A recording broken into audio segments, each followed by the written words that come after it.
ফিলিস্তিনে, আপনারা ফিলিস্তিনে মানবাধিকার অফিস বানিয়ে নিন। এই বাংলাদেশের স্বাধীনতা সার্বভৌমত্বকে বিনষ্ট করার জন্য আমাদের দেশে এই মানবাধিকার অফিস স্থাপন করার জন্য এই দেশের তৌহিদি লোক কোনোভাবে মেনে দিবে না ইনশাআল্লাহ। সংগ্রামী তৌহিদি জনতা, পরিষ্কার ভাষায় বলে দিতে চাই, আমাদের পাশের দেশ ইন্ডিয়া, পাকিস্তান, ইংল্যান্ড, পাকিস্তান, নেপাল, তারপরে ভুটান, তারপরে রয়েছে আপনার মায়ানমার, শ্রীলঙ্কা, কোন দেশে জাতিসংঘের মানবাধিকার অফিসের কোন প্রয়োজন নেই। যদি প্রয়োজন হয় এদেশের তৌহিদি জনতায় বলবে, মানবাধিকার সংস্থার মানবাধিকার অফিসের প্রয়োজন হল ফিলিস্তিনে। আপনারা ফিলিস্তিনে মানবাধিকার অফিস বানিয়ে নিন। এই বাংলাদেশের স্বাধীনতা সার্বভৌমত্বকে বিনষ্ট করার জন্য আমাদের দেশে এই মানবাধিকার অফিস স্থাপন করার জন্য এই দেশের তৌহিদি লোক কোনোভাবে মেনে দিবে না ইনশাআল্লাহ।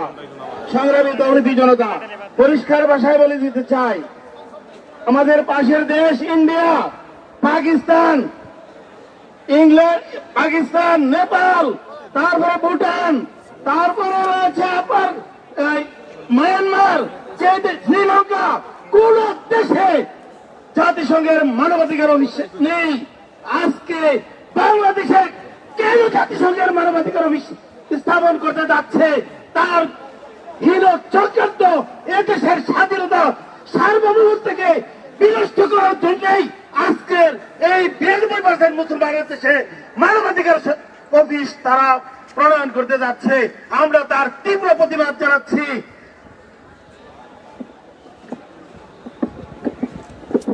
সংগ্রামের উপস্থিতি এ পর্যায়ে গুরুত্বপূর্ণ বক্তব্য রাখছেন জমিয়তে উলামায়ে ইসলাম বাংলাদেশের সিনিয়র যুগ্ম মহাসচিব হযরত মাওলানা বাহাউদ্দিন জাকারিয়া।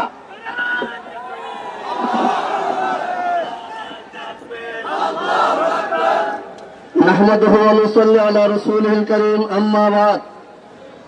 আজকের এই বিক্ষোভ সমাবেশের শ্রদ্ধেয় সভাপতি, উপস্থিত জমিয়তুল ইসলাম বাংলাদেশের কেন্দ্রীয় নেতৃবৃন্দ, সময় খুবই কম, শুধু কথা বলতে চাই, বাংলাদেশে এমন কোন ঘটনা ঘটেছে যেখানে জাতিসংঘের মানবাধিকার কমিশন অফিস খুলতে হবে।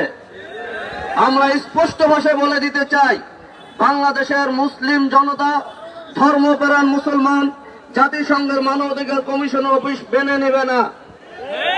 গাজায় যখন শিশুদেরকে বোমা মেরে হত্যা করা হয় তখন জাতিসংঘের কোথায় থাকে? গাজা ফিলিস্তিনে যখন নিরীহ বৃদ্ধদেরকে হাসপাতালে বোমা মেরে নারীদেরকে হত্যা করা হয় তখন জাতিসংঘ কোথায় থাকে? কাশ্মীরের মুসলমানদেরকে যখন হত্যা করা হয়, গরুর গোশত রাখার অপরাধে মুসলমান পরিবারকে পুড়িয়ে যখন হত্যা করা হয় তখন জাতিসংঘ কোথায় থাকে? মিয়ানমারের নিরীহ মুসলমানদেরকে যখন বাচ্চুত করা হয়, ঘর বাড়িতে উচ্ছেদ করা হলো, হাজার হাজার মিয়ানমারের মুসলমানদেরকে গণহত্যা করা হলো, তখন এই জাতিসংঘ কোথায় ছিল? আমরা স্পষ্ট ভাষায় বলে দিতে চাই, বাংলাদেশের মানুষ জাতিসংঘ এই মানবাধিকার কমিশনকে কখনো খুলতে দিবে না। বর্তমান সরকারের কাছে সুস্পষ্ট দাবি করতে চাই, আমাদের রক্তের বিনিময়ে আপনারা ক্ষমতা এসেছেন।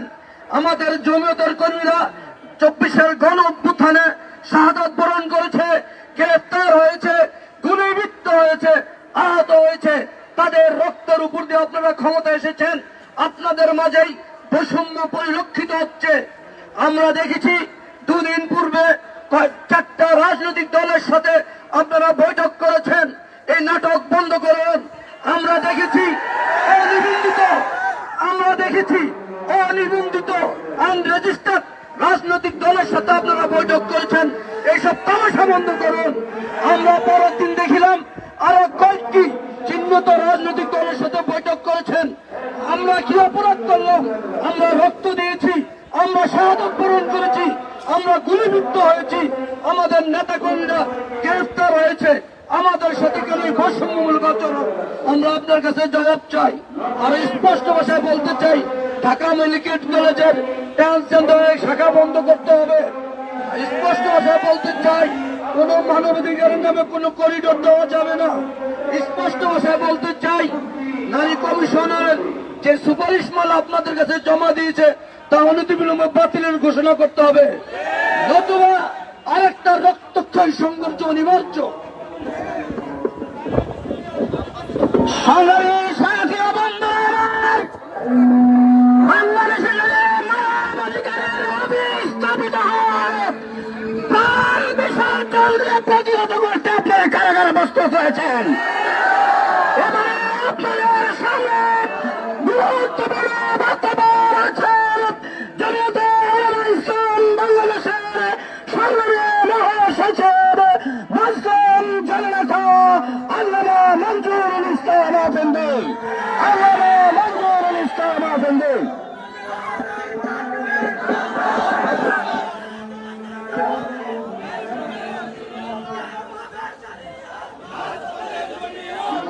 لله وحده والصلاة والسلام على من لا نبي بعده أما بعد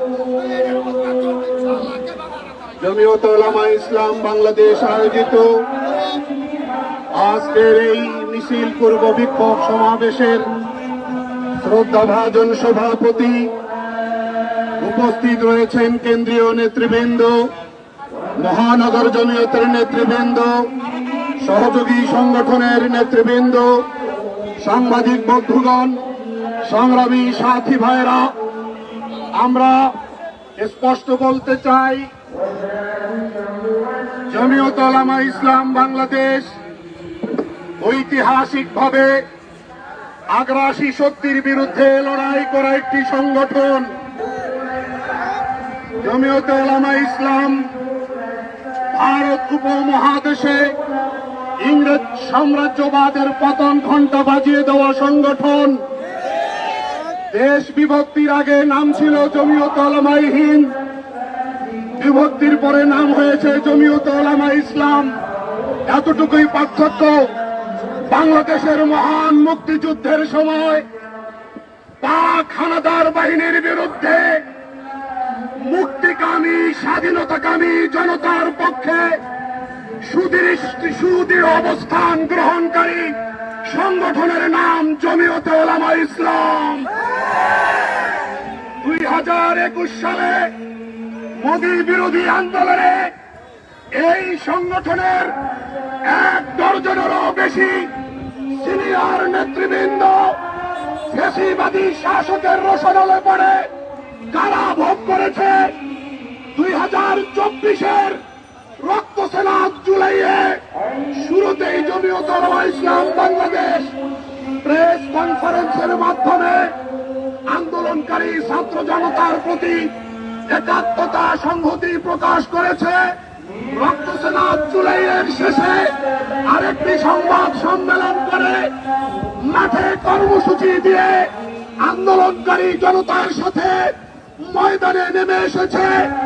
অভ্যুত্থানের এক পর্যায়ে আগস্টের 3 তারিখে শাহবাগে গিয়ে জমিয়ত উলামায়ে ইসলাম বাংলাদেশ আন্দোলনকারী জনতার সাথে একাত্মতা ঘোষণা করেছে। সেই ধারাবাহিকতায় আগ্রাসনের বিরুদ্ধে, আধিপত্যবাদের বিরুদ্ধে, সাম্রাজ্যবাদের বিরুদ্ধে আমাদের সেই ঐতিহাসিক মনোভাব নিয়ে আজও আমরা রাজপথে নেমে আসতে বাধ্য হয়েছি। সাথী ও বন্ধুগণ, বাংলাদেশে অন্তর্বর্তী সরকার রাষ্ট্র পরিচালনার দায়িত্ব পালন করছে। অন্তর্বর্তী সরকার মানে অস্থায়ী সরকার। কি বলেন? অন্তর্বর্তী সরকার মানে অস্থায়ী সরকার। এই অস্থায়ী সরকার রাজনৈতিক দলগুলোর সাথে কোনো বোঝাপড়া না করে, কোন রকম পরামর্শ ডিসকাশন না করে দেশ বিরোধী এইরকম কোন সিদ্ধান্ত নিতে পারে না। আজকে দেশপ্রেমিক জনতা প্রশ্ন করতে চায়, বাংলাদেশের মানুষ অন্তর্বর্তী সরকারের মাননীয় প্রধান উপদেষ্টা প্রফেসর ডক্টর ইউনূসের কাছে প্রশ্ন করতে চাই, জাতিসংঘের মানবাধিকার অফিস গাজায় আছে, কিন্তু সেখানে ইসরায়েলের